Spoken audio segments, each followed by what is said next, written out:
Cool. All right, thank you very much for joining us. This is Worldwide Slot Car Chat number 40-something. I'm your host, Greg Galb.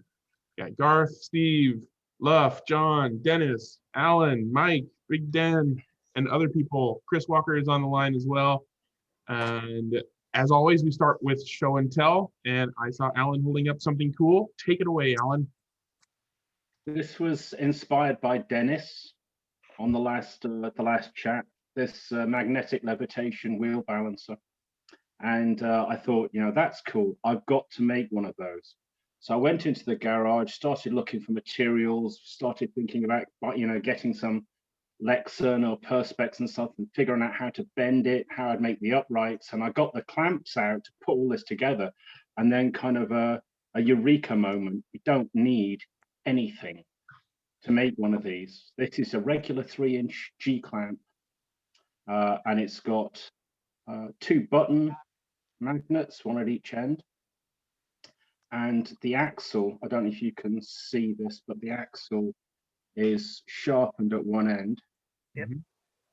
And you can just drop this into place and spin the wheel. And, you can adjust the drag by adjusting the G. And honestly, this has got this cost me nothing. This was stuff I had lying around. And I've been trying it, and some interesting counterintuitive things. If you try to really cool. That's really cool. Yeah, brilliant. Free. All you need is a magnet and then sharpen one end of the axle, right? You got a clamp. Who said that slot car magnets weren't any good for something? Right, yeah, slot car magnets, a clamp, and then you sharpen the end of an axle and stick the wheel on it, and you're done. And that's it. Yeah, you're done. I had it done in 3 minutes, and it worked really well. These are NSR magnets. Yeah. They seem to work well, and I've been messing around, balancing wheels now and playing around with it.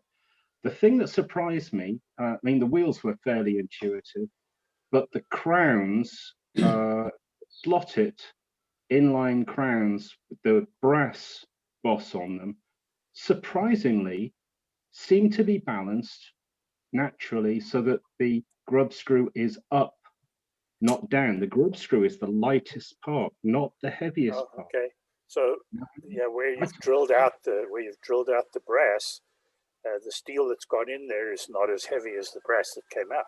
Yep. When I talk to other slot car racers and they say, oh, you should always, put the grub screws opposite and try and balance them across the axle, they're always making the assumption that the grub screw is the heaviest part of the rotating components. And that isn't always true. So that's what I've learned so far with this. Anyway, that's my show and tell. There you go. Right. That makes sense. Brass is heavier than steel. So you take out brass and replace it. Even if you replaced it with the same amount of steel, it would be lighter on that side. So you could actually use longer grub screws, as long as they don't rub on something, to balance it out. Or brass grub screws for that matter. Yeah. What was that? I'm more brass set screws if they were strong enough. Yeah. I'm more inclined to take the contrate and grind away the brass on the opposite side, because lighter is always better. True. Which reminds me, somebody asked me about the all-slot cars, the long can all-slot cars last week, and I couldn't be bothered to go and get my digital scales and actually do it. They're between 65 and 68 grams as a long can. And I've forgotten who said, wow, that means the motor is half of the weight of the car. And actually, probably that's Chris. right. Yeah, it could be. Yeah, I don't remember who said it, but yes, a long can is about 33 grams. So yeah, for those all slots, the motor is half of the weight of the entire car. And that 67 grams is also with 2 grams of weight in the front under the nose. So I could bring it down even more if I wanted to. So they're quite light. Mm-hmm. Okay, that's my bit for this week. That is absolutely brilliant. Oh, yeah, I think that's great. Alan gets the lateral thinking award for the week. all that and a Marshall Amp. Just save a bunch of experimenting slotters a bunch of money so that they can experiment without dropping a bunch of money on balancing things. That's just well, no, he's honest. Like, you could have called those magnets anything and charged whatever you wanted, and people would have bought them. Sell a $2 clamp with dollars worth of magnets for like $20. And I have a whole load of those magnets. I mean, what do I use them for? I don't use them in the cars. Right. So a great big clump of them in my toolbox here, just all stuck together doing nothing. So like I said, the only other time you would use them is to flatten the chassis. Yep. that's true. Yes, that is true. Does anybody else have any show and tell? Now you got to follow Alan up. Yeah, I've got something as usual. Go for it. But first, I'm going to change my video because I decided that this is going to be an easier way to do things because you get a better view. Oh, cool. Right. So that's the latest Polycar offering. It's the March 707 without the side pods, and in the Team Gunston colors from South Africa, 1971, somewhere around there.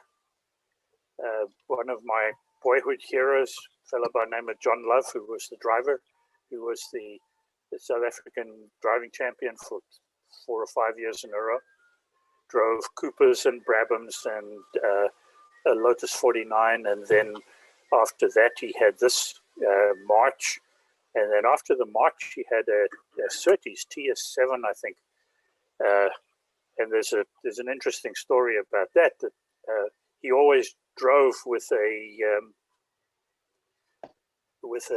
open face helmet, but the first time he drove with a closed face helmet was in the Surtees, and coming into the tightest corner on the track at Kyalami, the throttle jammed open and he couldn't make the turn, and he sliced the car in between 2 layers of Armco.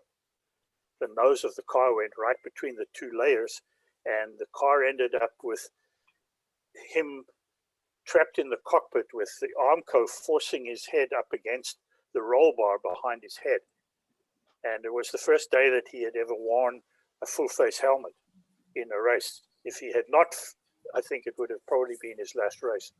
As it was, he pulled out the car without any major problem. Well, Dennis, he almost won the South African Grand Prix in an out-of-date car. Correct. In '67, he was running a Cooper, and I think he had a 2.8 liter Climax in it, and it was January the 1st, which in the southern hemisphere, of course, is the middle of summer, and it was as hot as all hell, and a lot of guys had overheating problems, and being at 6,000 feet above sea level, a lot of the guys with the thirstier engines had a lot of everybody had problems with fuel consumption, and he was leading quite comfortably after a number of people had fallen out, and actually had to pit for a splash and dash because even his car wouldn't make the distance, and I think he lost 28 seconds or something in the pits, and that was enough for Pedro Rodriguez to get by him with a Cooper Maserati, and so John came in second. Yeah, it was the closest we ever came until Jody Scheckter came along, of course. Anyway, and then one more show and tell, because this is Alan's fault. It's still in its box, but when I saw you talking about this week, I thought, well, I've never had one of these. I'm going to go try one, and so I'm still busy putting it all together. We had them in Electric Dreams as both full ready to runs and combination body kit or a chassis only, and they were a couple of dollars cheaper this way, so I was going to take it apart anyway, so I bought them. And as you say, it looks like a really nice little car. I like the tires. The rear tires are nice and soft, and with the air hubs at the back, I've filled them with I filled the hubs with foam, and I've ground them already. This thing's not focusing terribly well. You can't really see it, but there's a really nice little piece, a nice bit of give to that foam, and it feels real sticky. What tires do you use, Alan? They are now urethanes on these cars only because the club that I race them at is a urethane only club. But they used to run on the all-slot tires as a default. They work quite well. Yeah, they look pretty good. Or they would run I on haven't the had a NS. chance to try. Yeah, Or the NSR? The NSR tires are good. Or failing that, or failing that, the slotted F22s. Formula One version of the F22s, the big Yeah, I know fat the one ones. you mean. Cool, thank you. Anyway, so that's your fault. I think you'll enjoy them. Good. I'll Give it a try. take the All blame right, for great. that. That's me for today. All right, thanks for sharing, Dennis. Does anybody else have anything they want to show and tell, or do I dip into my grab bag of topics? What you got, Big Den? I got a clump of magnets. And Dennis, I'm a bit disappointed. When you blamed Alan for your show and tell, I thought you were going to give us an in-depth view of your G clamp you had on your bench there. Oh no, the G clamp that's on my bench is doing something else altogether. I'm actually, I could show you if you like. Yeah. Oh no, just sort of. I've actually I'm clamping down. I'm clamping down a little jig because I'm busy with these guides that I make that I fill with tungsten. So I've machined a slot in the guide and I fill it with little tungsten pellets and I coat it or encapsulate it in a UV curing resin. And then the last process is they go into this little jig and I have some of this capped on tape.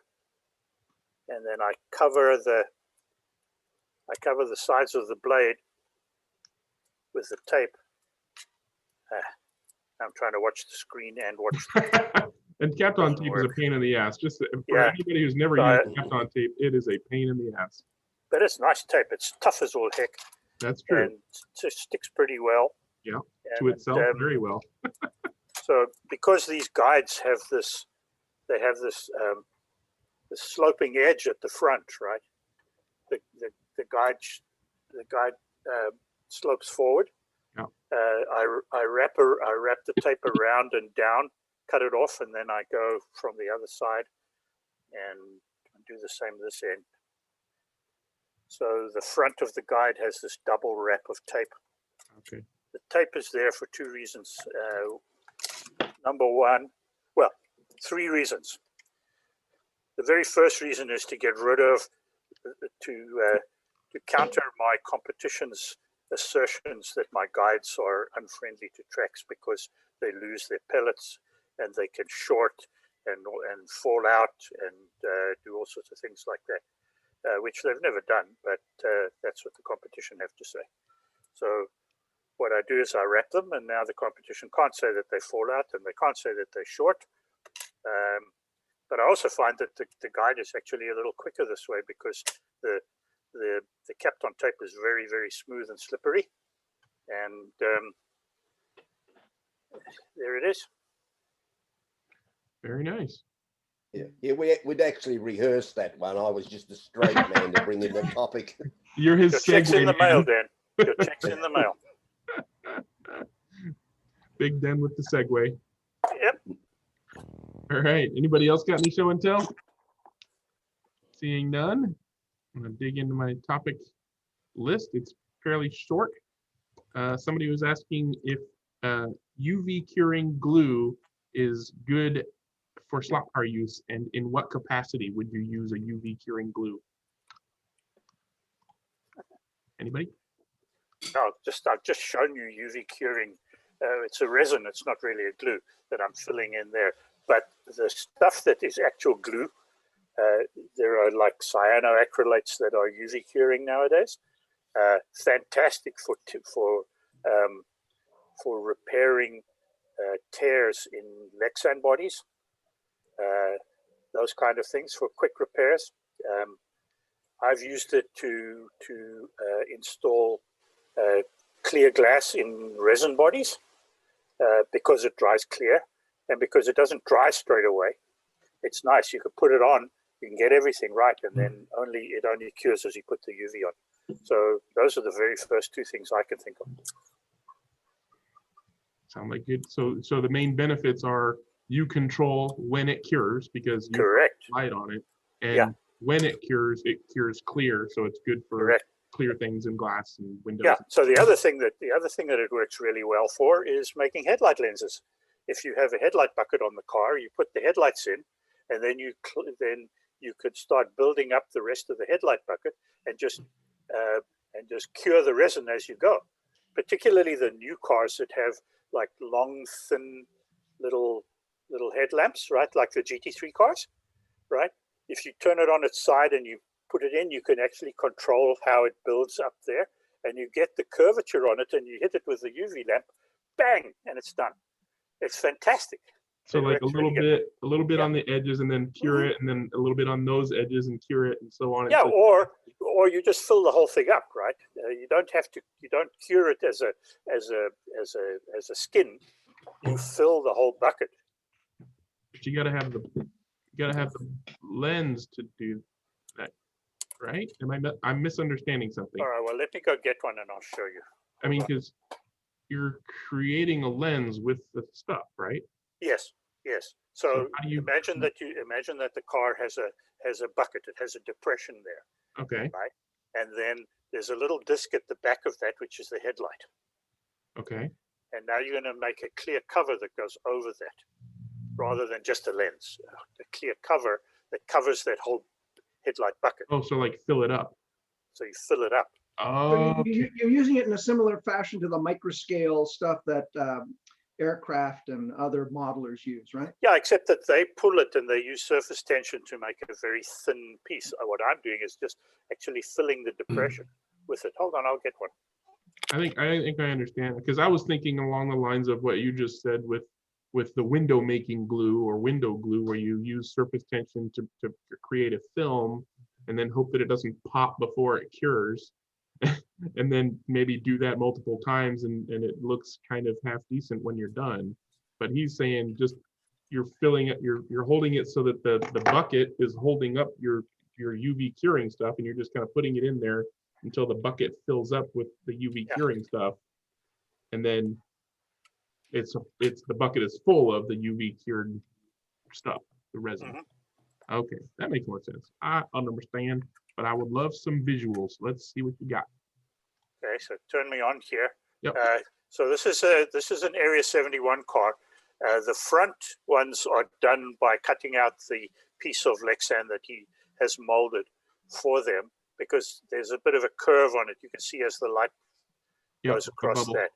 The rears, they were so small that I decided, to hell with it. I painted them red on the inside, right? And then I basically just filled the gap, or filled that pocket with the resin and cured it. And it has a nice shine to it, right? And it looks just like a lens. And if I wanted it a little bit more convex, because it's ever so slightly concave right now, I could probably just dribble a little bit more in there and move it around until I've got the surface tension and the shape that I want, and then hit it with the UV lamp, and it'll set. And Dennis, that probably weighs as much or even less than the actual piece that you were Oh trying to yeah, it doesn't weigh anything. I mean, it's a tiny little bit of resin, right? The other thing that I've done too is, if you take a drop of that resin and you just drop it on a surface, and you let it settle on the surface, and then shine your light on it, right? You can get a nice little round thing that almost looks like a headlamp itself, and you just paint the back of it silver. So basically, you're making resin pancakes. Yeah, that kind of thing. Yeah. And then using them as headlight lenses, or Using them as headlight lenses or headlamps, yeah. lenses. Yeah. Cool. Very interesting. Now I know, and knowing is half the battle. Does anybody else have anything they want to add on the UV curing glues or resins topic? Hearing none. I'm surprised Chris hasn't anything to say about that. Yeah, apparently you had all the answers. Oh my goodness. Or he can't find the mute button for some reason, or he's on the loo. I love that. I love those kind of things that I can control the curing, because the regular glues, sometimes they set too fast, and lots of times they don't set quick enough for me. You know, I like to be able to put something in place and it must stick, or put something in place and it mustn't stick until I'm ready for it to stick. And the things don't always cooperate that well. So the UV glues cooperate really well. So yeah, it's a very useful thing to have. Those two things, curing when you want it to cure and curing clear, in and of themselves are worthy of replacing a variety of adhesives that most people are familiar with. Yeah, no, they work great. Good stuff. Okay, I'll dig back into the bucket. So someone was asking about their Carrera track, and they were planning to put copper tape on it. And they were asking regarding copper tape wear and tear damage when applied to plastic tracks such as Carrera, what width would be ideal?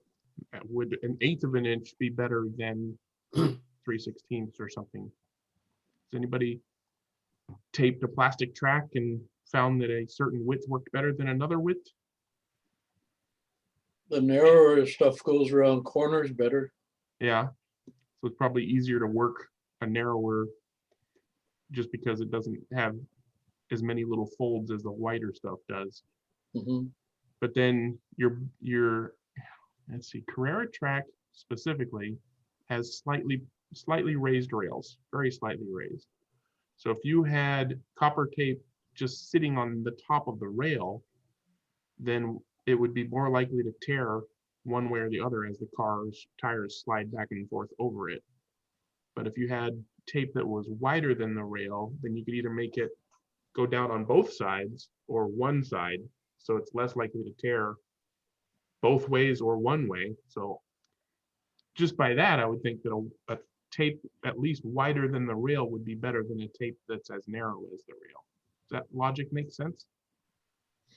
We use 1 mil tape that like anything thicker than that, the tires tend to roll it up. But with the 1 mil, that hasn't been a problem.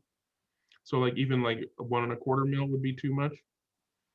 Yeah, you can actually feel it with your fingernail when it gets a little thick.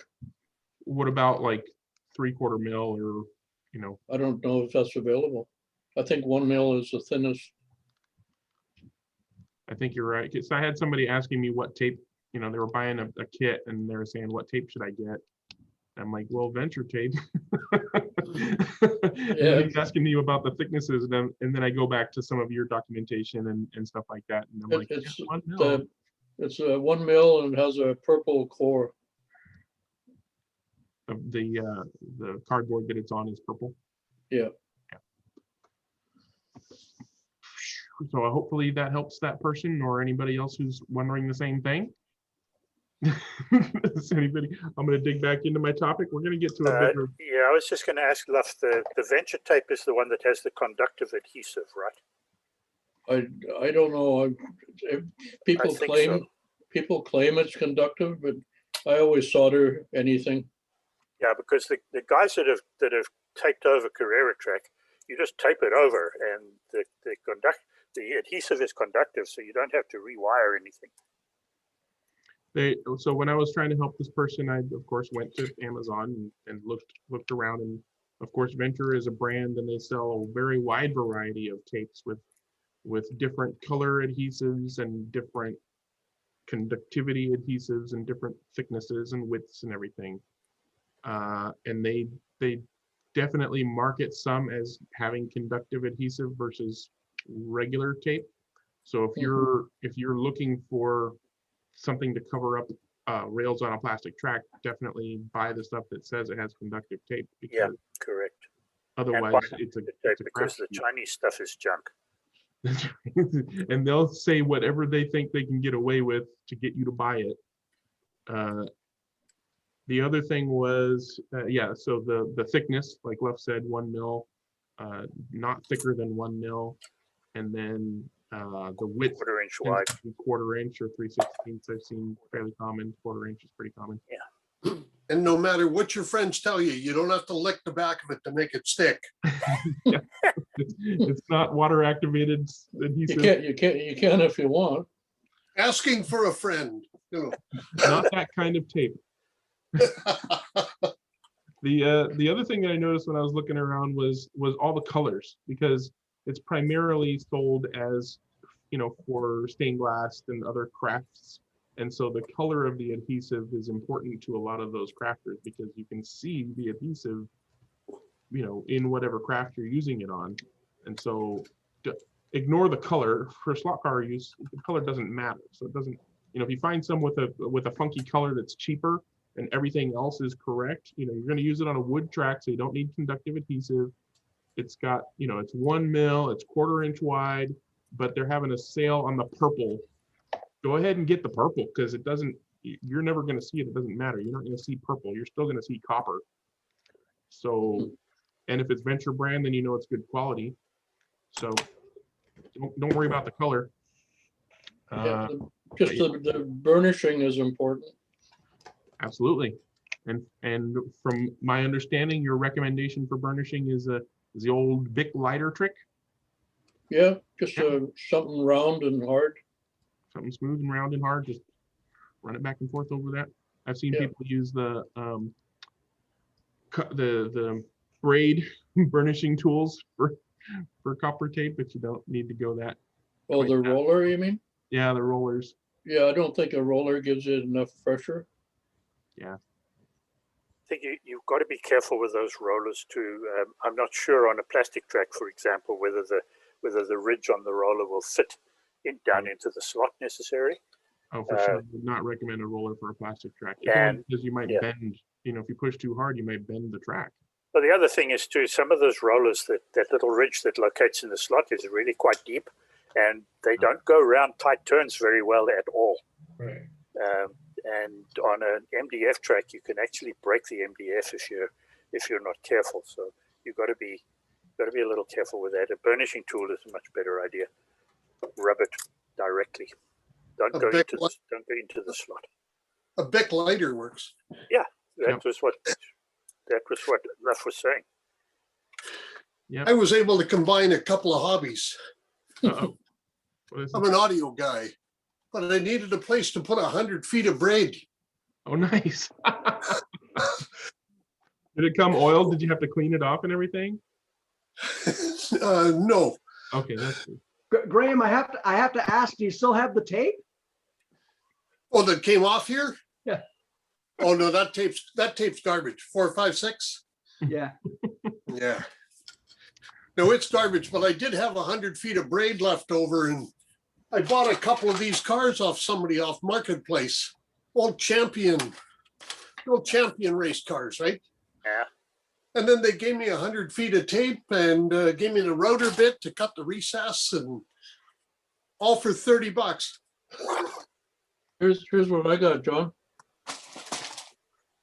Oh, So hold that up again. Oh my Sure. goodness. Yeah, that's awesome. I got Oh! two. Wow. Oh, really? I collect those. Oh my. Oh, Oh, on Graham's having orgasms. 7-inch think reels. I think I better come to the island. I have about 100 of those pre-recorded. They're really hard to find. I've still got a Roberts tape deck too. Nice. All right, now Nice. this is slot car Now we chat. can, it's slot car. well, But it was- we're talking nice. electricity, electric motors, magnetism. Yeah, these motors are Wheels, in audio wheel. recording gear. Never It was mind. nice to combine the hobby. Tangential. It's tangential. It's The okay. rubber. Hey, you need a rubber wheel on the capstan, right, guys? Let's put Yeah, some rubber or copper urethane? oil on that. We call it a rubber tire. Yep. I use urethane. Silicone all the way, man. Silicone. Lots of magnets. Well, I'm actually out of topics. So does anybody actually have one topic, except it's more of a request for an extended show and tell. I'll go ahead and bring it up because we're not gonna do it right now. I'm not gonna expect an off the cuff response to this request, but somebody suggested that there's a lot of motor knowledge here, Dennis and Chris and others, and not a lot of motor knowledge out there. So they were asking if somebody would be willing to put together some kind of a basics on a Motors 101. And my interpretation of their request was essentially not necessarily historical, back in time to the present day, though obviously that would be touched on in the process. But what are your general motor types in use today, and what types of cars do they tend to be used with? Your FC130s, your FFs, you just say this is this kind of, when we say this motor, this is the kind of motor we're talking about. And it's generally used in blah, blah, blah cars kind of thing. And then obviously whatever you want to say and talk about and expand on, however long or however short you want to do it. I'm not going to assign this task to anybody, but and I'm not going to expect any response right now, but if somebody wants to think about putting something together for the future, that would certainly be appreciated by the person who was asking about it. Because I mean, when they said this to me, I'm like, well, we kind of talk about motors pretty much every time, but it's always kind of talking about this motor for this purpose or that motor for that purpose or whatever. So if you don't catch every episode, you kind of don't really have a full understanding. So just kind of a basics of different slot car motor types is what I'm thinking of. To do just about right now. I mean, if you want to, but Well, Everything I don't want you having to hunt all through all your folders for all the different pictures of various motors and cars. And No, I'm actually sitting with a. he's already working on it. Yeah, I've got a box of motors on my lap, and I'm just pulling motors out. Well, while Dennis is working on his presentation here off the cuff, does anybody have any other show and tells they want to show off? New cars, new tools, old cars, old tools, things they're thinking of, questions they have. I'll tell a story, and feel free to interrupt me at any point in time. Yesterday, I had a couple of guests, which is not common in this current time of things because I have not been vaccinated. But they were over from the other side of the state for work purposes, and they were digital slot car racers, Scholastic Digital, just like me. And we were chatting. I'm like, hey, come over and we'll talk about slot cars and race and stuff like that. So I basically spent like the day before setting up, making sure my track functioned properly, setting up some oxygen cars and controllers because I'm investing more money into oxygen stuff. And getting things set up, and it was freezing cold because I had my garage door open, and we were all wearing masks the whole time, so I was constantly putting a mask back up my nose. But it was fun. It was nice, and I'm really looking forward to getting my vaccination.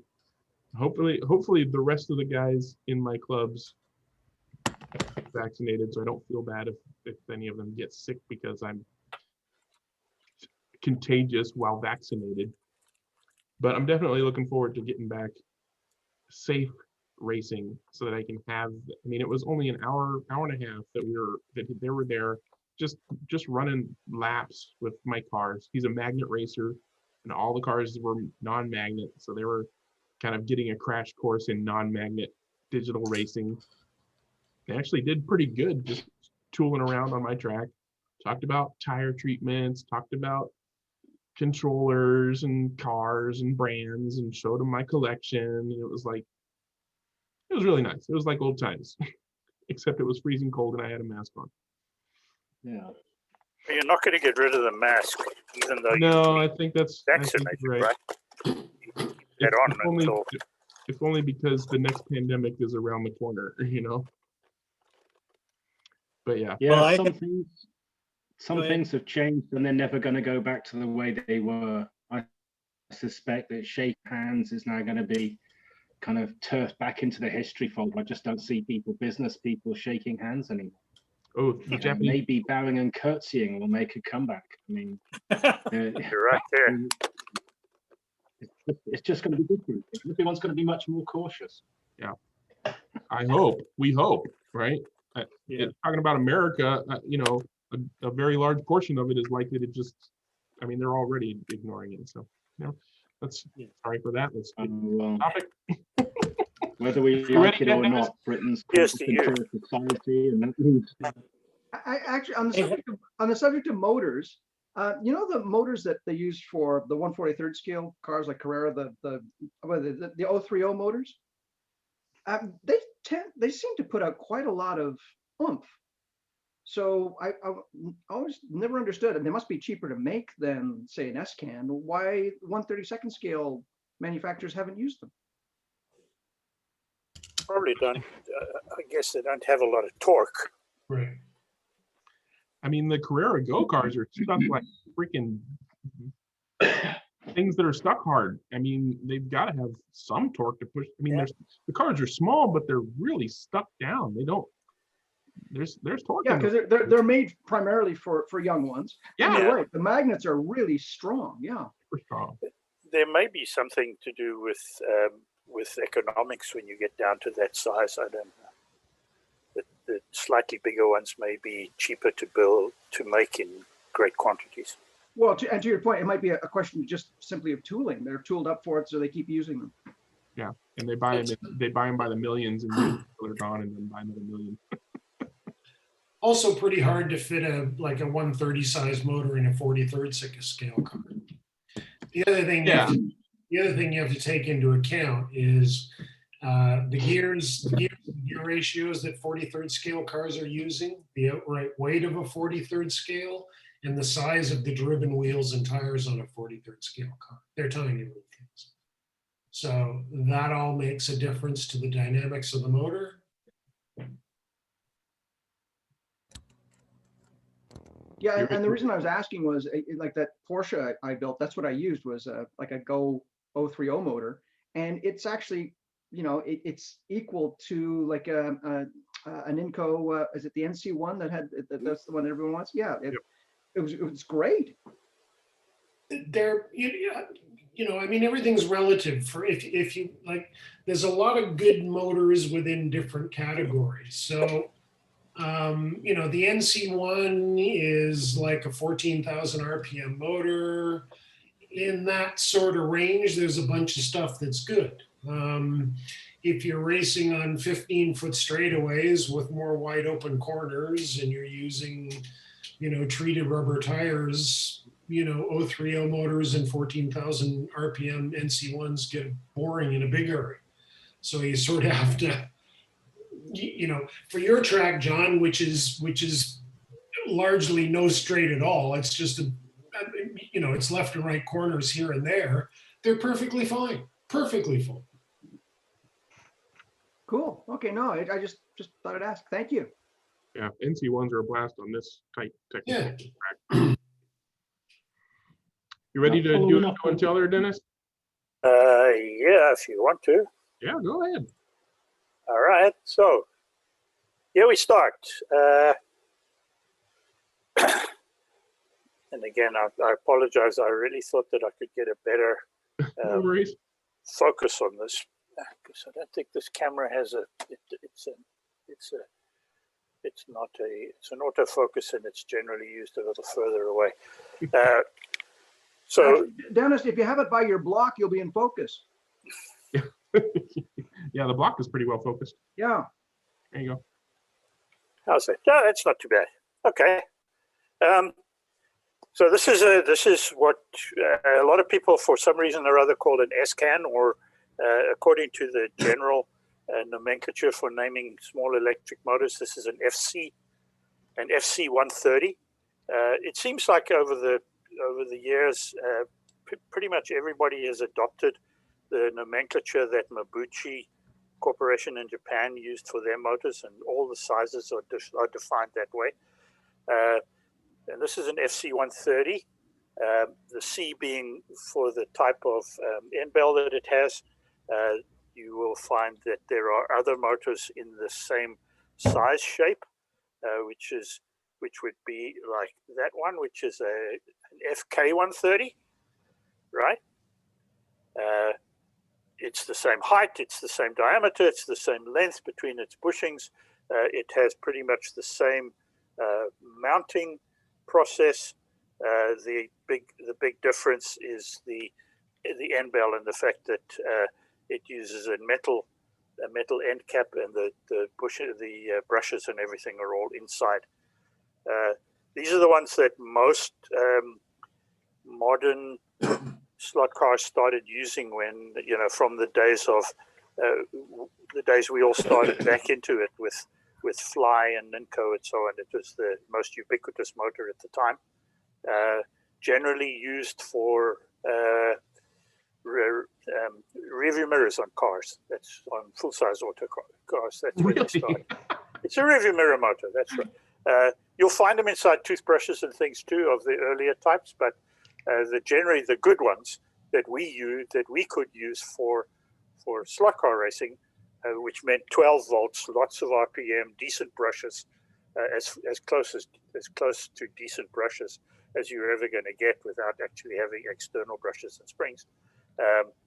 The automotive stuff was the best that we could get. So most people started there. Some of the European manufacturers then started with still with an FK motor, but what they called an FK 180, which is a much longer motor, right? And now let's move them up so they stay in. And the length of the motor here was used to get much longer armatures inside them so that you could get a lot more torque out of the motor. They also have these very big cooling holes cut in them, primarily so that some of the magnetism inside the motor leaks out and is used to provide a little bit of magnetic attraction to the rails of plastic tracks for competition where extra traction magnets are not allowed. All of the European guys who run on Ninco track, for example, will always use these kind of motors in the softest plastic chassis they can find, so that the magnets actually pull the motor down towards the track. The thing with the FK 180s is that they're so big that some manufacturers started looking for some other ways of doing things. An FK 180 is the same height and diameter as an FK 130. It's just longer. So what Slotted did, for example, was to go to what they called a flat 6. And that, as far as I know, was actually designed and supposed to be a slot car motor. I don't know of anybody else that's using it, and I don't know what its Mabuchi designation would be. It's the same length as an FK 180. It's the same diameter, but it's, as you can see, quite substantially lower. And Slotted used those so that they could get angle winders into the back of their LMP cars without having to bloat the back end of the molding and make the thing look decent. Then, of course, when what's his names came around, when Formula Ones and other things came around, then people started going down to the FF. And this is an FF050. You can see that it's shorter than the 180 cans, and the motors that John was talking about, the FF030s, are even shorter than that, but they're lower, smaller all round, which means two things. It means a smaller diameter armature, which means less torque, and it means very often thinner magnets, which means less torque. The RPM of them is determined really by the wind, but when you get down that small, it starts to get difficult to put thick wire on them, and they don't have a lot of inherent heat dissipation capacity on small commutators and small stacks and thin magnets, so you don't want to overstress them. Those are what's mostly used. I think last week we talked about this motor, which is the Pro Slot, which they call the Euro 4000, which is available as a 4000, a 4001, 4002, a couple of other different names and so on. And it is basically the same size as an FC motor and has the same end bell shape with the flattened, like the D-shaped end bell. So this motor actually will snap right into anything that takes a regular C-can.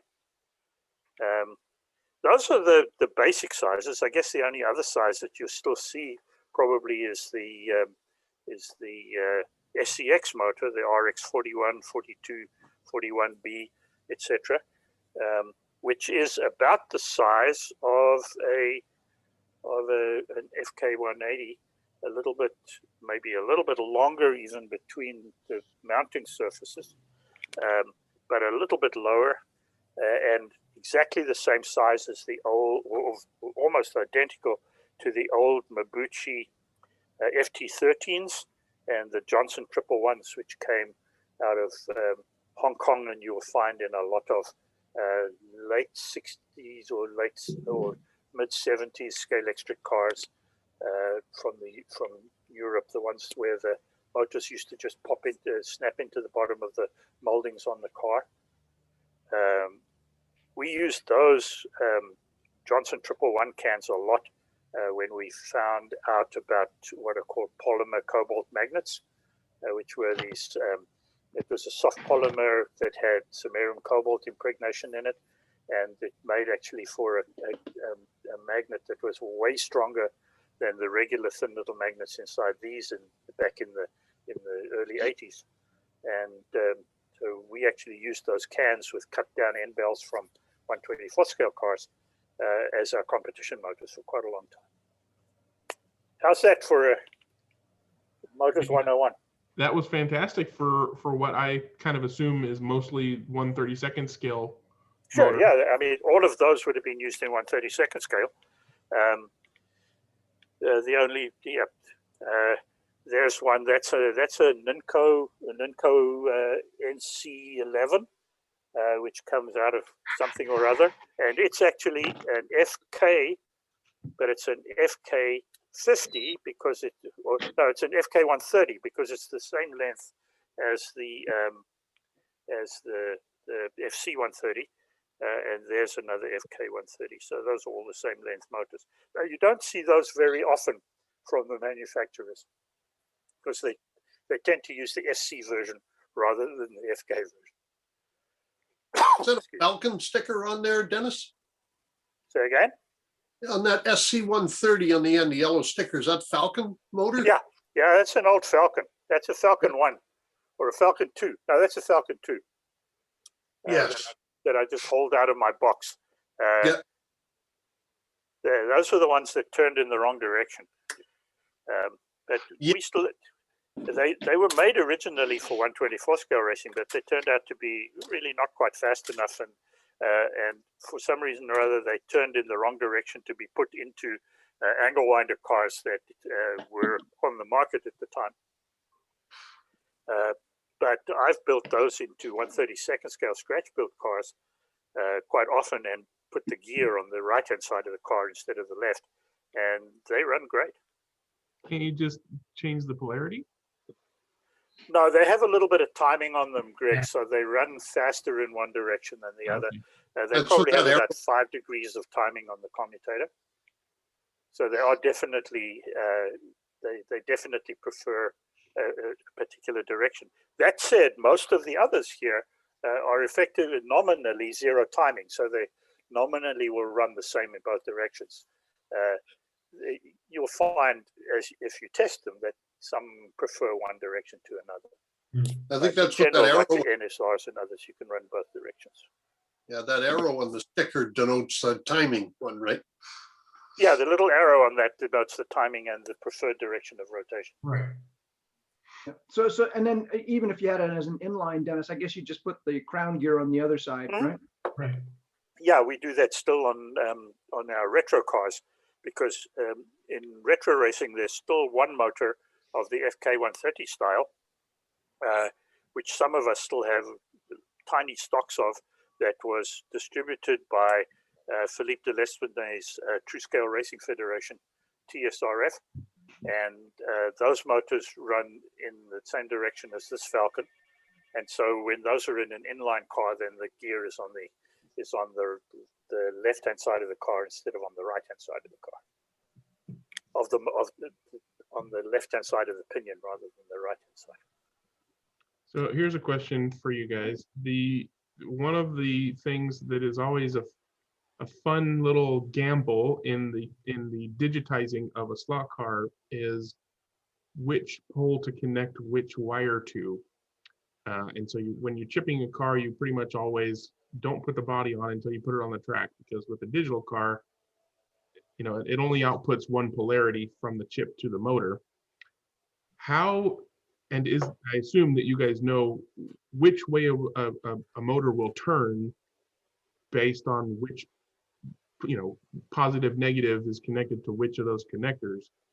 If I had no idea, there was no markings on the motor as far as the rotation direction or polarity of the connectors, is there a way for me to determine what direction the motor is going to turn if I knew the polarity of the wires I'm connecting to it? A 9-volt battery, PP3 battery, and just test it. Because a lot of the manufacturers, the truth is, a lot of the manufacturers produce motors. Do I have one to hand? I don't have one to hand, but NSR Motors, I think it's NSR Motors, have a little red tab on, a little red marker on their tab. And I found that really to go in an NSR car is the negative. Right. But the truth is that that we started to touch there on a different subject, which is motor layouts, inlines, sidewinders, angle winders, and the various ways these motors are used. And maybe I'll take that up as a show and tell section for next week or next week's chat about how these motors are installed, which manufacturers use them. Even in angle winders, you've got different angles, different gears that can be used for those different angles. The inline, short can, S-can, they can be used as can end drive or end bell end drive. And there's so many combinations and so many different things going on out there that that warrants a show and tell all of its own. And I think I'll volunteer to take that on. All right, you are volunteered to do that. We're counting on you next week. Do you actually want us just to tie up this one with some kind of just a breakdown of motors and the terminology? Sure. There may be guys out there who don't know what we mean when we talk about end bells and armatures and. Yeah, absolutely. Anything you want to share? I think, we've still got an hour left to go, and I have pretty much no other topics to delve into. And apparently, nobody bought anything or is working on anything new to show and tell. So, I'm trying to dig out motors that I've got here in pieces. Okay, I'm going to unspotlight while you dig through your stuff. Yeah, Greg, while Dennis is digging, I'm just a little bit further on the Scx motors. Sure. In the RK motor is a shorter motor than the RX, and it's got non-replaceable brush gear. The brushes live on little stalks, like what's inside an S can or a long can. The RX series have got replaceable brushes and springs, like our old Johnson motors and Mabuchi motors, FT16s, FT36s.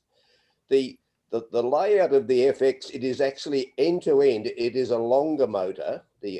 Sorry, did I say RX? I should say the RX is a longer motor. It takes in the SCX cars. It takes a different pod, and some people have lamented this, that they weren't changeable. You'd buy a new motor and it wouldn't fit in your old pod. The RK motor will drop straight into a pod that's designed for what we call a long can motor these days. The RX motor won't. The RK will. So they are different. But the other thing too is, I'm not sure no one seems to have spoken, and they said being an unknown quantity, is the SCX in some of their newer cars have got a motor called the FR42, which is similar to the RX, but it's a shorter can, a la our S can. So just a little bit of a motors 102 to continue on from Dennis's topic. He's probably ready now, so I'll get off. Well, thank you very much for adding that in, Big Den. And Dennis, do you have some things to show now? Yeah, here we go. All right. Here's your first 101 on how to cheat with standard motors, right? God, this is so difficult. All right, motor. This is an FC130. Oh damn it! Camera dropped. Cut. Mic drop. That was a Hit camera you. drop. All right, reset. Everybody reset. All right, we're going to get rolling. It's Blair Witch slot car motors. There you go. All right, you can see what I'm doing now, right? Yep. Go ahead. Dennis, quickly, before you open that, is that a slotted MX-07 motor? You're about to do that. No, this is bits and pieces of an old motor. That looks like a Professor Motor hot rod motor, Dennis. The Professor Motor end bell. It's a slotted can, and I have no idea what the armature is inside it anymore. Okay, that's fine. If it was a Virgin MX-07, I was about to offer to buy it off. Oh no! I don't do that to Virgin slotted motors at all. All right, so you can see now that's the basic motor, right? So terminology: the can is the metal part. The end bell is the area where the brush gear is. In early motors, they called it an end bell because it was on the end and it was kind of a round shape. And the newer ones with the metal end caps, they don't really call it an end bell, but we still call it an end bell. So if you're wanting to talk about which side of the motor you're driving off, that's the can end, that's the end bell end. The brushes are internally. There are two little tabs on the side of the motor here, and with a small screwdriver you can basically just bend those tabs up until they're straight. Now if you take this apart, there are pieces that can spring apart. So what I always do is I grab a pair of side cutters just to hold that part of this, and then you can pull the whole thing apart. Okay, let's have a look at this first. The can contains two magnets, right? One is marked with a yellow mark, one's marked with a light purple, violet color. In this particular motor, they can be any color. One of them will be a north face with a north pole facing inward, one with a south pole facing inward. I don't know which one is which anymore. The motor usually has these indentations on the one side, which act as a clip to hold one end of the motor, and on the other side there is a little, like a hairspring in here that you can. It's not easy on this motor because there's no holes on that side, but you can actually force that out. Now I'm not going to do it now, but it's basically a little piano wire spring in a U like that slides down. The magnets have a slight chamfer on them, so that little spring holds them in there. So they sometimes are glued in, but very often are just clipped in like that. Mm-hmm. Now, if you look down, right down to the bottom of the can, you can see the bushing at the bottom of the can. It's a pretty big thing,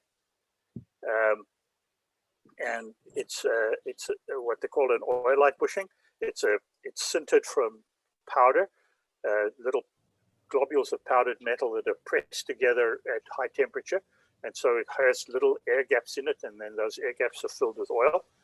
And so that's how it self-lubricates. Okay, so that's that piece. The end bell and armature assembly, this is the armature, that's the piece that spins. Armatures vary in diameter, in length, and in the number of turns of wire that is around each pole. In general, all slot car motors these days are 3-pole. In early days, we used to see 5-pole and 7-pole motors as well. The more poles they have, the smoother they are and the easier they start, but it becomes more difficult to make them perform because there's less space to get in there to put the wire around the root of the lamination. So the armatures, the laminations are these star-shaped things with 3 legs around which the wire is wound, and then this big crown. And so as the current is passed into the commutator, you get a magnetic field set up in in one or in two of these coils, and that attracts itself the opposite pole of the motor. And then as it goes, the commutator changes that polarity, and then it repels from that, and that's what makes them turn. Now, commutators and brush gear. These ones, you need to just push this off carefully here and pull the whole deal out. Can you still see what I'm doing? Yeah. All right. And that's the brush gear. There are two little copper arms, or beryllium copper arms, that have spring to them. Can you see that? This is difficult, but I'm trying. Yep. And then the carbon brushes are on there, and then they run up against this piece, which is the commutator, which is 3 segments of copper, and those 3 segments of copper are then connected to the wires running around. So the wire will go from one of these points and wind a number of times around there, and then connect onto the next one, and then wind a number of times around there, connect onto the next one, and wind around. And so that's how you get this looks dirty. How you get the magnetic fields developed inside the motor. So that's it. Armature. This is brush gear. Oh, the other thing to notice now inside the end bell is that the bushing inside the end bell is quite a lot smaller than the bushing inside the can. And in a lot of cases, it's not as well mounted. And of course, in some cases like this, it's inside plastic. And so that's one of the reasons that we all tend to prefer, particularly in high-performing motors, to drive the gears off the can end of the motor. Number one, that's a bigger bushing, so it can handle more stresses. Number two, it's encased in steel, so there's no movement there. And so very often in some of these motors, this is a little spherical bearing that runs around inside some little molded teeth, much like the axle bushings on a slotted motor pod, and that doesn't always give you the best location of the armature. And if the commutator can bounce like that, then the brushes are going to bounce on the commutator as it rotates, and you don't get the performance. The other reason, obviously, for the use of can drive applications, specifically in the higher forms of racing, is that you can drill and tap the can, which is steel, and which is a lot more secure than putting a couple little screws into a bit of plastic. Yep. Or you could solder them in. Yeah, and or solder it to the end, which is mostly done. One little bug thing I always see in a lot of the forums is guys referring to the end bell as the bell end. It drives me. No. I not a bell end. The name is end. No. I didn't even know that subject is slang for anything until I made that mistake and somebody said, no, you're a bell end or something like that. I forget what his comment was. I would kick you off the forum if it just drives me insane. I now know. Can we not delve deeper into the meaning there? Is that okay? What was that, Alan? Can we just not delve deeper? We're about to go into the gutter. I can feel it happening. We're adults. We should be able to talk about anything in a calm and clear fashion. Yeah. But for anybody who doesn't know why we're joking around, Google that. Google bell end. Greg, do you need a hug? Every day, baby. Every day. Well, I thank you very much for that. Can I pick something up with what? Can I pick something up with Dennis? We were talking about pro slot motors last week. Go ahead. Yeah. I started to look at them and started to look at the technology in them, and was really interested by the replaceable bushes, the way the can is constructed. But when I look at this, I look on Professor Motors' website or various other websites. What I don't get is for the power of these motors or the torque of these motors. You know, there's lots of references to the RPM, but when I look at them, I don't know if they've got the kind of torque I would need in a motor of that kind to really be useful to me. I know what you mean. And I don't know that ProSlot have ever really published that kind of information. I'm sure they have it because they have some pretty fancy test equipment, ProSlot, and they can test all that stuff. But I think that they come, or ProSlot anyway, come from a 1/24 scale racing background, and in general, they were never particularly worried about RPM or torque. They were always worried about the more technical specification of how long is the armature, what diameter is it, how many turns of what thickness of wire, because that's how a lot of the 1/24 scale racing is specified. They don't bother to specify RPM on a motor because you could change the RPM by changing the brush tension, right? You take that slotted ProSlot motor and decrease the angle, the included angle of the springs by 10 degrees, and it will change the RPM of the motor straight away because there's less friction on the commutator. Or you can increase it and it will drop that, but it will probably increase the torque when it's on the track. So you know, the 1/24 scale guys have always basically spec'd a motor in terms of the number of winds per pole and the thickness of the wire. And then the length of the armature came in a little after that. And then the diameter of the armatures came in a little after that. So you'll find that. So Dennis, that's almost the equivalent of like displacement, I guess, in the real world. Yes, the number of turns and thickness is very similar to displacement. Yes, but then commutator timing is like camshaft timing, and brush spring tension might be almost like the octane rating of the fuel, maybe things like that, right?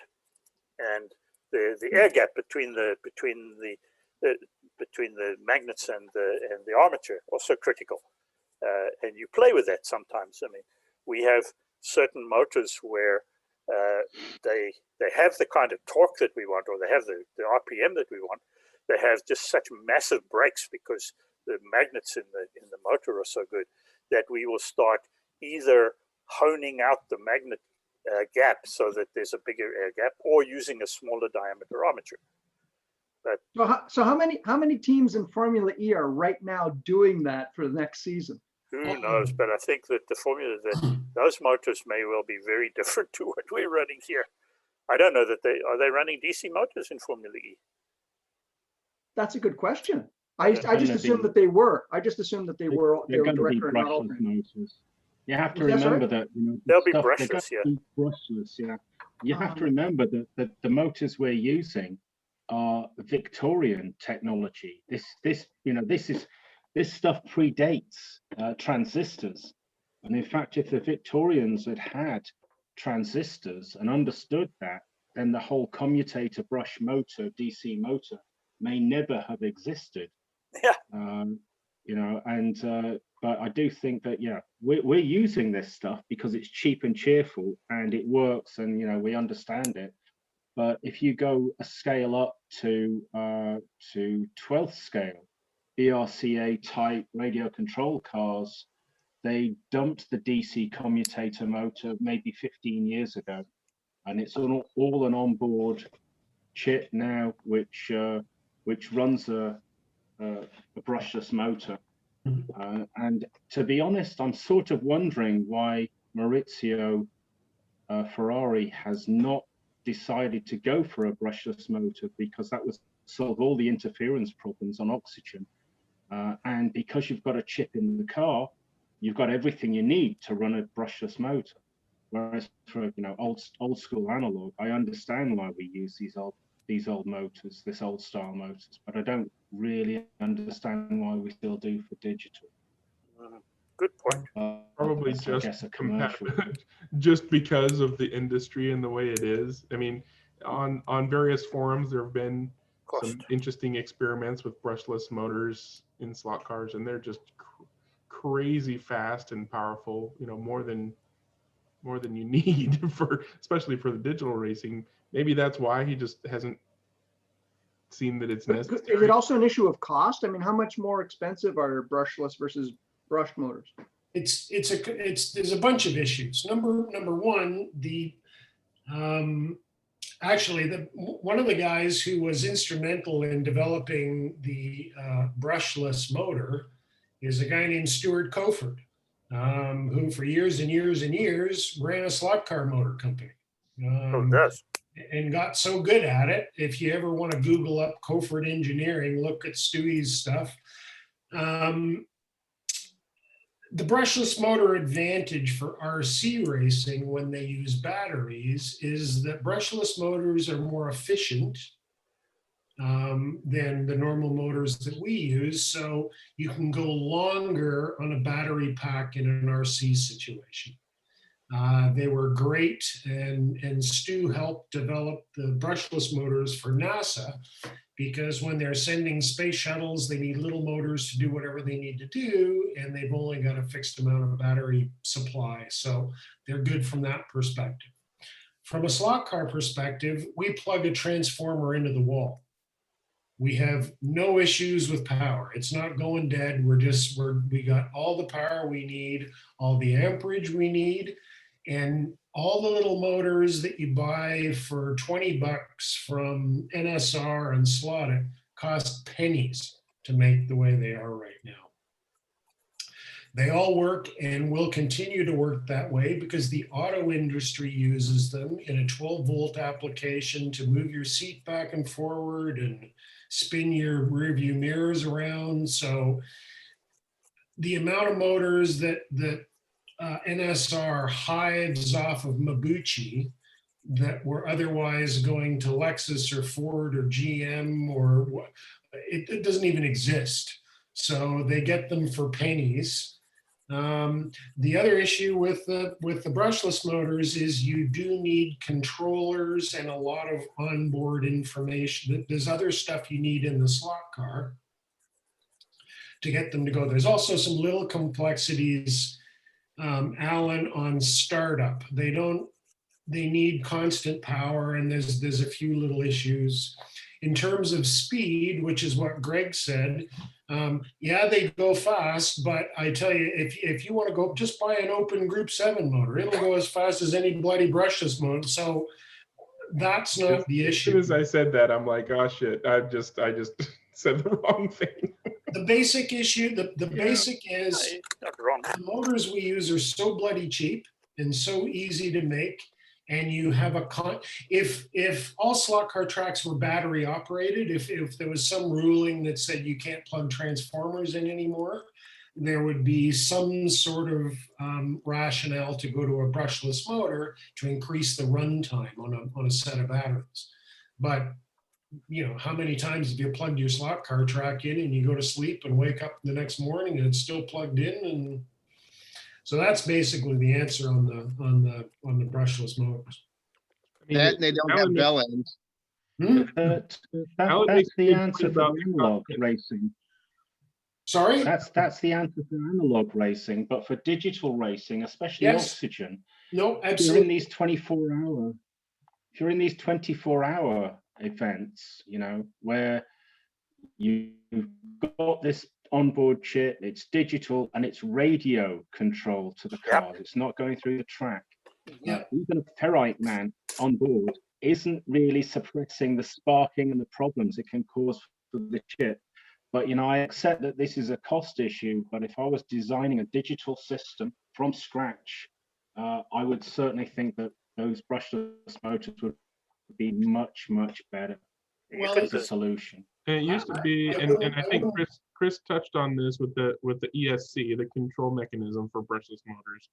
Used to be that they were sizable. They would contribute to, filling up your car and adding weight and all that stuff. But, that's come down just like every other kind of technology, tiny little things.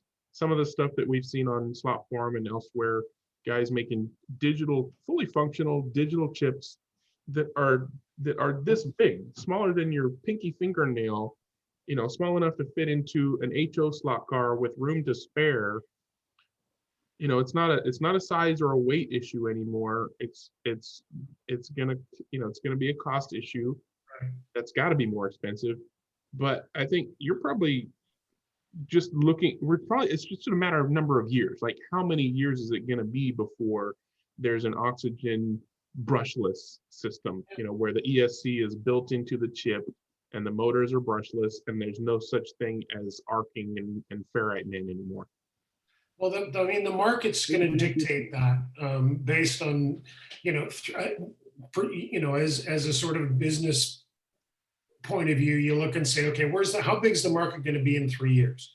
If there's only 100 guys running digital in 3 years, I'm not developing a brand new motor for 300 guys. It's brand new chip and everything, yeah. When I can phone up Mabuchi and just order a bunch of Scale Electric's black straight motors or whatever they have, for 5 cents each. And back to Alan's question, I'm not sure you got your answer initially, Alan.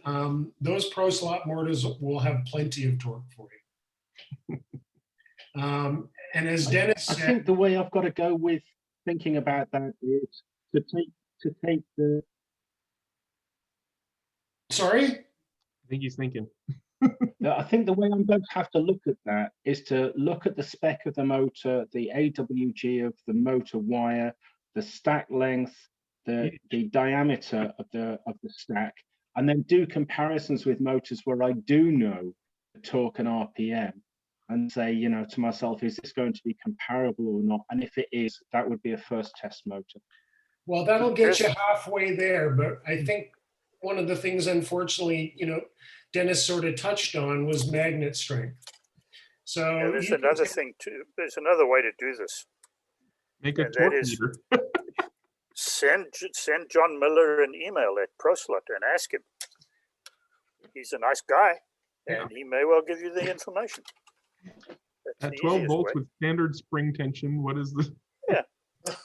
Well, they have those fancy phantom fax machine where they rev them up on a dynamometer, and they have all kinds of computerized data collection, and they can plot out torque curves and so on. I'm sure he has them, and I'm sure if you just wanted a nominal power and torque spec for any one of his motors, I can't see that he wouldn't give it to you. And then he could publish it on his site right alongside with it. Yeah, if Alan wants it enough to ask for it, then he can only say no, but I wouldn't think he would. So all this being said, then I guess the best way to have homologation within a class of racing for slot cars would be by stating the motor, the specific motor. Is that correct? Yes. Yeah, pretty much. I kind of wanted to touch back on the whole business. Chris made a very salient point. If there's only 100 guys racing digial, it doesn't make any sense for Blondie or anybody else. I cut the foil and I thought I better not pull the cord. A whole lot of noise. There we go. And so I kind of wanted to kind of circle back on a comment that I made about the fingernail size chip. That was done by a hobbyist. The guy is highly skilled electronics design and hand soldered this tiny little chip with everything necessary on it. He's moved to, having the factory do this, the microscopic assembly and stuff like that. I honestly wouldn't be surprised to see, in fact, I think he himself, that same hobbyist, did some brushless motor tests a year or so ago. Mm-hmm. I wouldn't be surprised if a hobbyist develops a fully functional brushless motor-based digital wireless system before Slotted or Scorpius Wireless or any of the other companies did, because they don't feel that it's worth doing from a business perspective, but a hobbyist with the right skills can just do it for fun and say, you know, have a small batch electronics manufacturing company pump out, you know, 10 or 20 of these tiny little boards, and then you just got to stick it in a car with a brushless motor and say, here you go.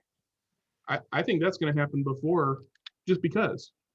So Greg, similar to what we experienced earlier with the controller and that sort of wonderful functionality. Oh yeah, yeah, David's controller. Yeah, I mean, he's a business in and of himself doing his thing.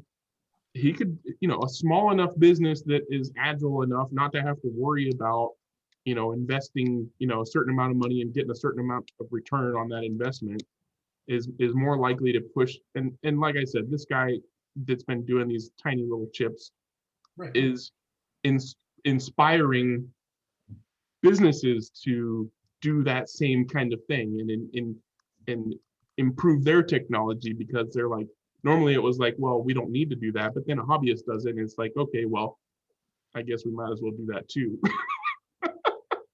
Well, not only that, but it's also that the corporation does not necessarily have to be bleeding edge, right? The work has already been done.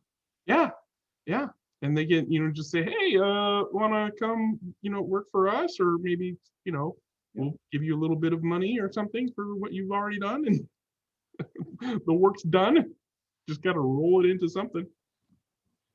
Yeah, interesting. You know, some things to look forward to, industry things to watch and be interested in. Well, you know, in this hobby, with the size of the hobby, most of the innovation type stuff is coming from hobbyists or individuals. Yeah. Maurizio's not, with the success or lack thereof of Polycar Track and a few other things that have happened to him, he's not looking at redesigning the wheel at this point in time. He's looking at, how do I buy cheaper motors? Yeah. As any smart businessman would do, you know, and I know absolutely. He's got other things, you know, he's an engineering company, is you know, an electronics engineering company that just kind of happened to get into slot cars because of, you know, his own hobby. So yeah, interesting stuff. Did you have any more questions or things you wanted to add, Alan or Chris or Dennis? We're coming down to half an hour. Hi, this is Ray. I had a observation. Go ahead, Ray. Question. I really appreciate Dennis's Anatomy and Physiology of Motors 101 that he just gave us. And it kind of took me back to 8 or 9 years old when I started out with Aurora Thunderjet cars, where the whole, you know, you learned how a motor operated, because if you had to take the car apart, the whole chassis was the motor. And that, as we continued the conversation, I remembered something I hadn't remembered in years, that when your brushes wore out on those pancake motor chassis, you had an option of replacing them with silver brushes. Does anybody remember that? And I was wondering if people do anything like that with the motor rebuilds of the motors that we use. On the motors that we use are miracles. For 10 or 15 cents, what they cost to produce, they run unbelievably well. Just to replace the motor brushes would be an expense. And then if you were going to replace the motor brushes, you wouldn't want to run those on the crummy, out of balanced, rough, out of round comms that they use. And then you would go, well, the motor shaft is not particularly straight, so and then, you know, these bushings aren't all that good. The way the motors are now, they're spectacular. If you ever want a slippery slope guy, Chris is your man. Well, the fact that they can make two motors that cheap and they both run almost the same. Yeah. I just wondered, because the when you switched to the silver commutators in those pancake motors, it was supposed to be a upgrade. Yeah. Well, now, for example, on the Pro Slot motor we were looking at, that one's brushes and springs are external, and they are the commutator brushes are made to a specific size that is common right across pretty much every type of slot car motor that's currently in use anywhere. So there are 2 or 3 different manufacturers of those commutator brushes, and each one is a little different in terms of its combination of compounds, how much copper, how much carbon, how much whatever else is in them. And so yes, we do on those motors quite often change the brushes. I will, for example, if I buy a stock Pro Slot motor, probably take the brushes out and use Kofit brushes because I prefer the way that they work. Other people will use the I think Pro Slot themselves probably have 2 or 3 different compounds. Polymer have a different compound. So there's a bunch of different compounds available. So yeah, to an extent, we can still do that on those motors, right? And these, bear in mind, Ray, these are Dennis's racing with not the bog stock bottom of the Pro Slot motors. These are a little bit higher RPM motors. You know, and he's talking about Kofit brushes. You can get Bigfoot brushes and gold dust brushes and all kinds of variations in between. In the 18 to 25,000 RPM motors that we're running, it is substantially all, even the base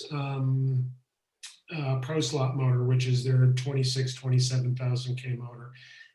That comes with a fairly standard brush. If I've tried several and taken those out and replaced them with gold dust brushes, with the amount of amperage that that motor draws, which is very little, it's a waste of $6.99 for a pair of motor brushes. Yeah, I would agree with that. So everything counts, but you know, the other thing is with our little motors, you saw the way Dennis took it apart. You have to be, you need to take these little motors apart in a very systematic fashion. You just can't pull the bloody motor brushes up and force them back the way they go in, because they're quite sensitive. So even replacing the stuff, I guess you could take the feelers out and cut the carbon brushes off and replace, but it would be. The thing is, by the time that the brushes need replacement, yeah, the commutator is pretty much beyond its life anyway. Yeah. Yeah, these little, I mean, you read about guys, you know, breaking motors in, and they say, well, I broke the motor on our current motors. I broke a motor in, you know, for an hour at 6 volts underwater. If you did that with a height like a top, if you ran your motor underwater for more than a minute or 2, you'd have no brushes left. So the brushes in our little motors are really, really hard. Yes, you get good ones. Yes, you get bad ones. But I've ordered quite a few motors from China, not for myself. I ordered them for BWA, and I've been involved in some of the motors that Mr. Slot Cars ordered. And when you order a motor, and it's the same with NSR and Slot It and everybody, because there's 2 major motor manufacturers for the cheap and cheerful motors that we all use. And when you order motors, they tell you right up front, there is a 10 to 15% plus or minus variance on motors, right? Coming, all the slotted orange end bell motors so, you know, 10 or 12% either way, that's 24%. That's a huge amount of difference. So it's way cheaper. If you get a really bad motor, just buy another one. It's much cheaper than doing anything else. And to be honest with you, the thing that for most of us, on most of the tracks that we run on, the motor is the least of your issues. It's only on the bigger, higher speed. You know, John Kitt's track, You don't even need a motor on his track, for God's sake. Like it, no, I'm being. You could run it on clockwork. You could wind it up. It's left, right, left. I mean, there's no place to get a motor out.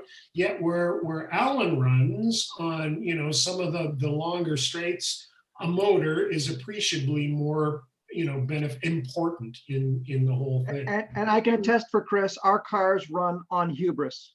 There you go. I can add a few things to that. I mean, Dennis opened the most simple of the motors. If you were to try and open a flat can or the FK, the large FK motors, they are nowhere near as simple to open as just flipping open a couple of tabs. You need a grinder to grind away the tabs, and you need resin to put the damn thing back together. But you know, it's nice for us. I mean, it's easy to get hooked up on motors. But the new guys that come to the clubs that I race at, I always try and tell them, you know, the motor and speed isn't even in the top 3 things of the things I consider building a good car. Right. I mean, number 1 always is traction. Traction. The tires aren't gripping, you don't get a thing. If you don't have traction, you don't have anything. And good traction can cover a multitude of sins, as proved by magnet races. You know, once you've got the car stuck down properly, you know you're going to have a good car. And then comes reliability, because if you can't finish a race, you're definitely not going to finish first. And that matters more in endurance racing than sprint racing. Same's true in a 3, 4, or 5 minute race. If you can't finish the race because bits are falling off, you're not doing very well.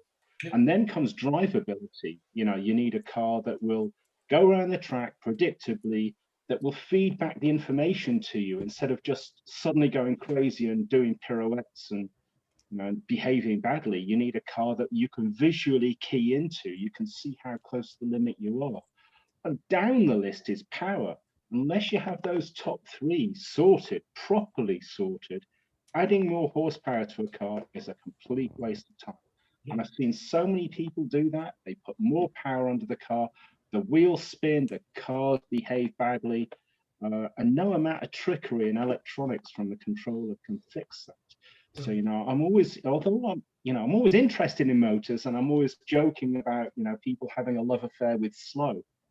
But really, the speed of the motor is really quite down the list when it comes to building a good slot car. Yeah, no, you know, typically at the club or the couple of the commercial shops I've worked at fairly recently, the initial thing is all about motor mode. I got it motor. Jim's got this motor, Bill's got this motor. Invariably, once you get through that loop and you convince them to put a slightly slower motor in their car, all of a sudden they're turning better lap times, better lap totals, blah, blah, blah, all the way through. So motors are important at the end of the day, but it is certainly not not the first thing. If I'm building a proxy car or a car for a race, the chassis, the way it's going to work, the way it's going to handle are the prime requisites. And then at the end of the thing, you bolt a motor into it. Yeah. Proxies are interesting because I entered one. There's a sprint rally going on the South Coast at the moment, done by Slot Racer Online, Andy Player and those guys. And I thought, you know, I could put something together. I'll throw it together. What the hell? I can just throw it together. And I put the slowest motor I had in my box, which is an SC25 scale auto inline in that car with with some basics. And it's, you know, it's never seen the track, it's never done anything, but I do know that no one's going to have a problem controlling that motor. That's never going to be too much for anyone to drive. Well, it's doing really well, and that's because primarily the motor isn't overpowering what the rest of the car is capable of doing. Well, that's, I think, one of the biggest things about proxy racing is you do not build a proxy racer for the best driver in the whole series. You build a proxy car for the worst driver in the whole series. Big Dan, I saw you raise your hand a little bit earlier. Did you want to show something or ask something? No, I just sort of backtracking on a couple of steps we've been talking about a little earlier. I've got a friend in the south of Tasmania who races 124th and 128th radio control cars, and he uses brushless motors in those. Now, they're obviously, I'm not sure how much they cost. I mean, I did a quick Google search there, and I saw something for a Kyosho car at $73 for the motor. So I mean, that's way out about the price range we expect to pay. The other thing about drivability, there's two things that remind me of. One of my best performing cars on tight tracks is a slotted Alpha T33, and it's got a standard Scx black stripe motor in it. That is one of the odd thing about that was that you could earlier on get a slotted pod that was, wait for it, Chris, end bell drive, not bell end. But they don't make them anymore. So as an extension of that is that I went looking for a 3D manufacturer who made end bell drive pods, and I found probably a now defunct company called Divas 3D in somewhere down southern states of the US. Yeah. One of the wholesalers had them listed on their website, but when you looked at the pictures of the pods, the end bell drive and the can drives were the same picture.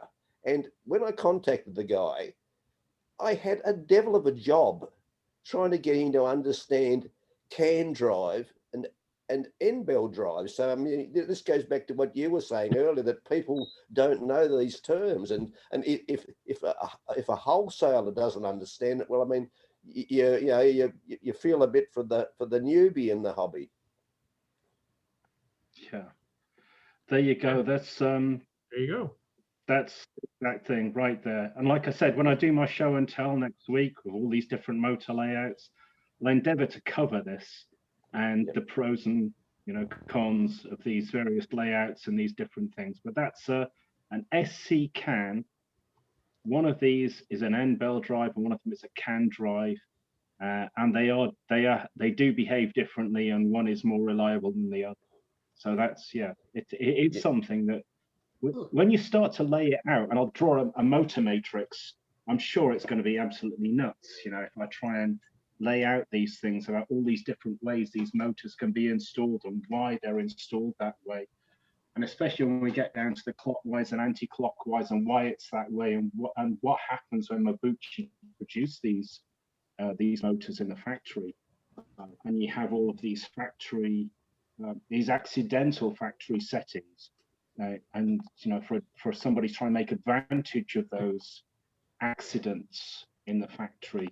I mean, I can talk a little through that as well. But yeah, I'd say your average slotter just coming into this has no idea of this rabbit hole they're getting into. No idea at all. I love I love the notes on the bottom of your cars, Alan. Yeah, turn those are like screw notes, right? How many times to turn screws for your pod and your body and stuff like that? Actually, not. That is one thing I've not yet got into. I have notes on every single motor I've ever owned, how it was running, how it prefers to run, what it ran like when it was first put in a car, and then what it runs like when it was taken out of a car. Because every time it's taken out, which is not often, once it's got to work, it stays where it is. Then I do a retest, maybe a redip, a cleanup. I keep the weight of the car on the bottom of the car. I keep the meters per second rating so that I can judge how my gearing is for the motor. But I do know guys who keep little logbooks of how tight those screws have got to be, and they keep a little log. It's like, it was like this, and this is how it was in this race. So I haven't really got to that yet. I think that's mainly, but I will. That's pretty common in proxies to mark each screw with how many back turns. Once you've got it snug, I'll see, you look at a proxy car and underneath it'll say -1/4, -1/4, -1/2, -1 or whatever. Because if there's ever a need to manipulate the car or replace a part or repair something or whatever, and you got to know how to get it to the way the guy who entered it got it for his pod and body float and stuff like that. So that's where I see that most often. I don't do it myself because I don't enter a whole lot of proxies, but And then once they've got all the screw settings, they put tape all over the bottom of the chassis and on the pod. So let's have a discussion about how important those screw settings were. well, and then because the rules are going to be, if your screw falls out, you get a penalty, right? So that's why they got tape on it, but then you can't. Well, no, they've got tape to they've got spring the tape pod to restrict the movement and make the pod move under tension. So so what's the point of the screws in a specific? Right. And as we talked a couple of weeks ago, motor pods were never created and are not created from a performance perspective. They're created from a manufacturing and a cost perspective. Yeah, modularity. Yeah. Easy. Yeah, I look forward to that. I can share something with you then. Yeah. I had a different approach to entering this proxy because I've seen that, and I did put up on one of the forums, hey guys, I'm entering a proxy, what are your top tips? And one of them was, make sure the screws are this, make sure there's notes, make sure you put tape on. And I thought, I'm just not going to go in that direction. And so what I did was work out where the screws should be, and then I ground screws so that they bottom out on the body post, so that when they're tightened up, where they bottom out on the body post is exactly where they should be. And so there's nothing so they're not going to fall out because they're in quite tight into the body post, but they also are not biting hard on the pod or the chassis. Where they are is where they are. So another Alan, you remove the ambiguity, right? You've got it set the way it should be set. Anyone can set it. Right. Which is what Chris was talking about earlier. Only instead of the weakest driver, you've done it for the weakest mechanic. Right. Just use bolts with nylock nuts. Nobody can ever they can put a screwdriver to your thing and the whole thing's going to spin around because the nylock nut's on the other end. Knock yourself out, guys. God forbid that I need a motor change, but if I do need a motor change, I need it it needs to be built for the weakest mechanic. Yeah. There was the other thing, sadly, on the proxies, and I've hosted a few, and Dennis has hosted a ton of proxies. The top half a dozen cars are actually not bad. Once you get down to the bottom cars in a proxy, there's some really surprising stuff that shows up. And what's even more surprising about that is when you look at it, you think to yourself, how did this thing ever get around a single lap of anybody's track? And they last for 10 rounds of a proxy and they do hundreds of laps. Maybe not that fast, but they still manage to get around. I don't know.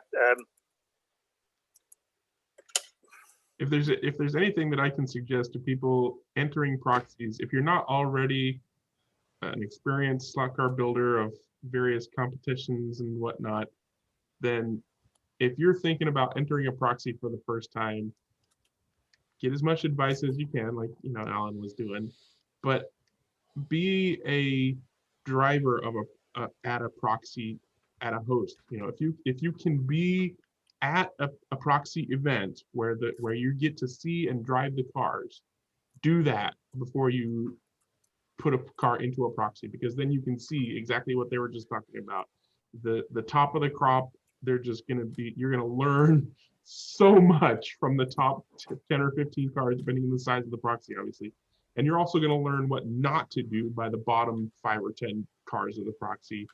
And why? Because you're going to be pulling the trigger on those cars, and you're going to know why this car is better, because unless the host or there's some kind of rule against the drivers looking at cars for some silly reason, look at the car. Why is this car so good? This car was crazy to handle because it has a super fast motor and I couldn't drive it, and that's why. but this car was really good and doesn't have a fast motor. Why? You know, look at the car, learn from the car, learn from how the car performs. And from the other drivers. And from the other drivers, Yeah. yeah, and the host, you know, why is this car working so good on this track? You know, looking Great at the advice. proxy history, that car didn't perform so well on other tracks. Why was that? You know? Yeah, good advice. It, you know, even a blind squirrel finds an acorn every once in a while. Well, we're coming down to our last 10 minutes. Does anybody else have anything they want to circle back on, ask, tell? I think Alan's given us a lot to think about today. Graham's got show and tell. Hold on. What do we got, Graham? Oh, Graham. I knew the bright colors would catch your attention. Yeah. And waving it around, you know. You guys probably know, and I don't. These are two fly cars, two fly Corvettes. One's front motored and one's not. One's front motored and one's not. They've totally different suspension. Yeah. One has suspension, one has nothing. Correct. What era were these made? What were the first ones? What were the Yeah. Well, Fly Racing. Oh God, that's such a. Oh yeah, that's why. Yeah. Yeah, the one with the long can is a Fly Racing version. Absolutely. Such a good car. Lots They're of actually setup. good cars. I haven't really. I've run both of these, but not right into checking them all out. But I can't find any more of these. They're out there. They don't obviously fly. You know, they don't make them anymore. Were these really old? Were these newer? I think the front motor came out first because that's what I've got. That was like Ronnie Fellows. That was like Ronnie Fellows' car. About 2002 or 3, they started with those. Yes. The annoying thing is that you can't just search Fly Racing because they made some of those solid body cars under the Fly Racing brand. So if you go to eBay and search Fly Racing, you might get the pod, you might get the solid body. But I think the solid bodies, the solid chassis only come with the Porsche 911 GT1, which had an Evo 1 and an Evo 2. Yeah. But the Fly Racing, the Corvette, they have a BRM, they have a BMW M1, they have not a BRM, a BMW 3 Series GTR. They have Alfa Romeo 156s. They have a whole bunch with that same pod and the long motor, and they're lovely cars. They're I wonderful. think they made really? a 40 as well. Some My problem was the gear, the pinion and the crown just messed up each other. Yeah. It's got a, And then doesn't it have also a two-part crown?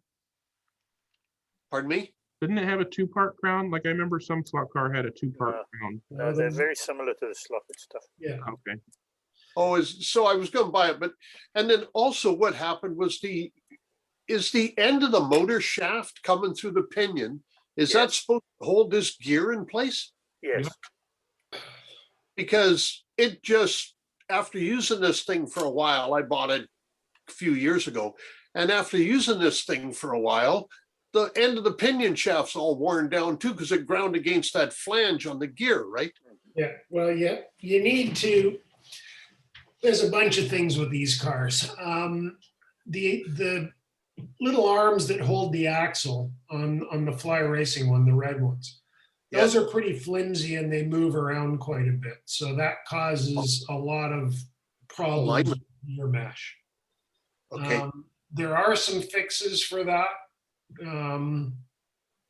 I thought if I shimmed the axle properly. Well, yes, you want to put some spacers to basically eliminate lateral play on the axle and then set the crown onto the pinion. And I would replace, at this stage, if they're all mushed up, I would replace both the pinion and the crown.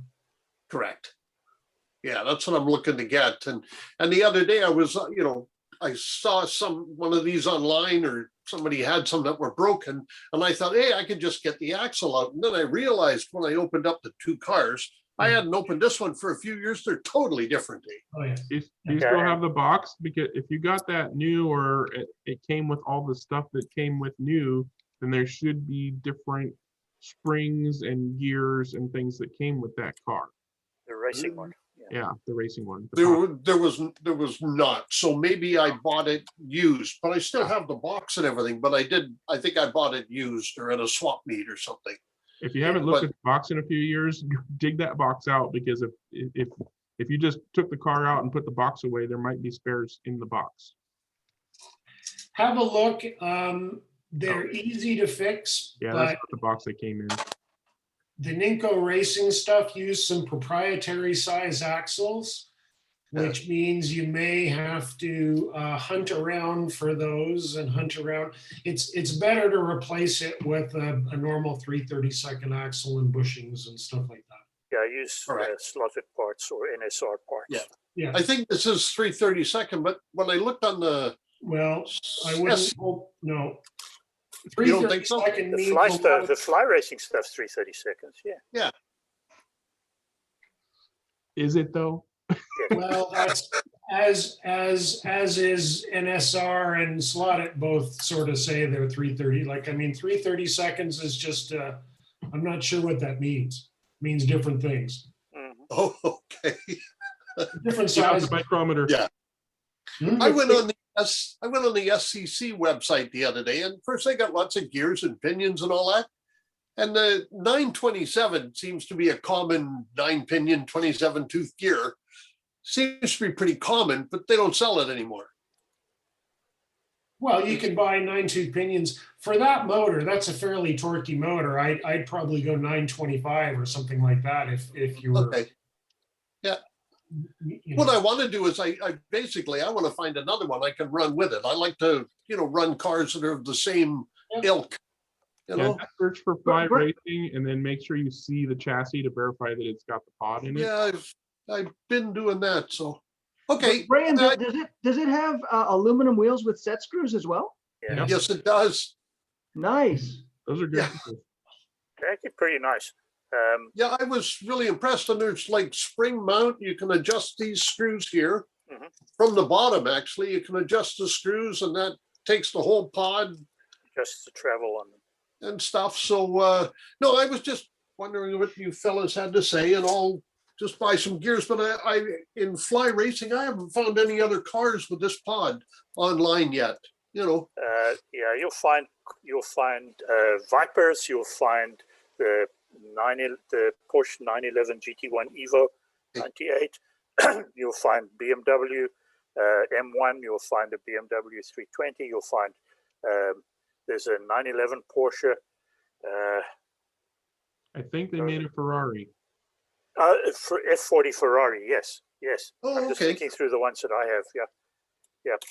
What vintage are we talking about? 10 years ago or 25? And 20 Yeah. years. 10 to 15, I would think, on some of them. Anyway. Yeah. Okay.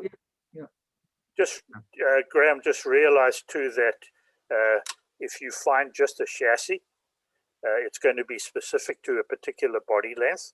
buy it So anyway. sometimes you'll find just a rolling chassis out there, but the one that's made for the Viper won't fit under the Corvette, etc. That's the first thing. And the second thing is that any of the front motor bodies are not going to fit the racing car because the interior gets in the way. Oh, totally. Yes. Understood.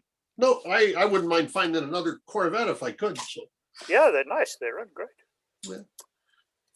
Have you ever set up automatic searches on eBay? not yet. No. I mean, you obviously, in your account, you go in, you basically create a search and then tell it to search I automatically. think I've seen where you can click or, yeah. Yeah, and then it basically, anytime something pops up with your search terms and filter settings, sends you an email. Hey, these things meet your search terms. That's the way to do it. I went looking. These, everybody's Electric Dreams, I think, has one or two of these in stock and, and stuff. And there's sites that have them for, $69, $79.